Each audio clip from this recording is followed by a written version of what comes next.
Hi, Manatee. It's Mrs. Kublank. This week, kindergarten and first graders are learning how to take care of a book. I am going to use the story Penelope Popper, Book Doctor. So I do want you to listen to that after you listen to the directions.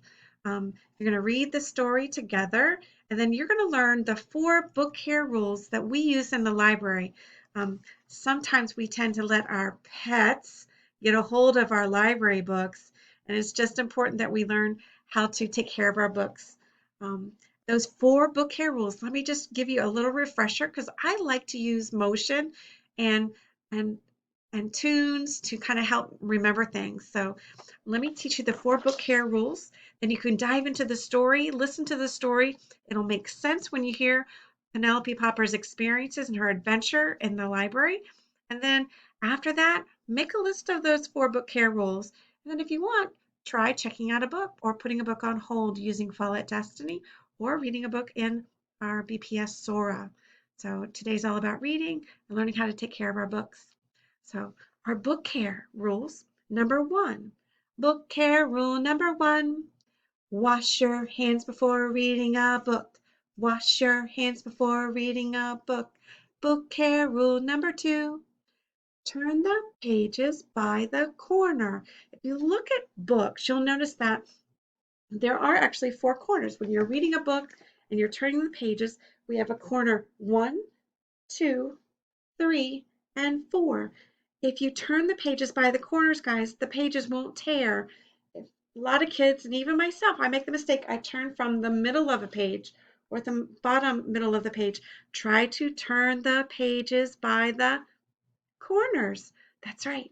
That's book care rule number 2. Book care rule number 3, don't dog ear the pages. And I use this as my book, right? Use a bookmark instead, okay? So here's a book that I've used, one of my own. This is not a library book, but I dog ear the pages. Sometimes when we're in a rush and we fold the corner of the book to be our marker to know where we stopped reading. Guys, not a library book. If you want to do that to your personal book, that's fine. But please use a bookmark instead.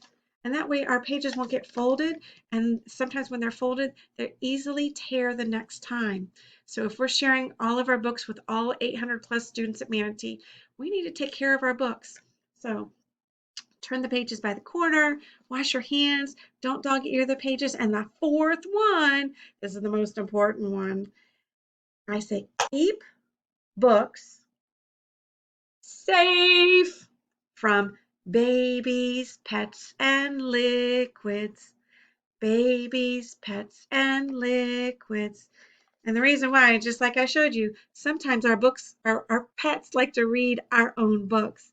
And well, let's just say that they don't read the books the way humans do. So make sure that you use those 4 book care rules when you're reading a library book, when you're reading a friend's book, when you're reading grandma and grandpa's books. But most importantly, let's just learn how to take care of our books. And right now, washing your hands before reading a book is the most important. So let's take care of our books at Manatee. Get to reading the book next. Click on Penelope Popper, Book Doctor, on the um, chalkboard, and then see if you can check out a book. All right, guys, happy reading.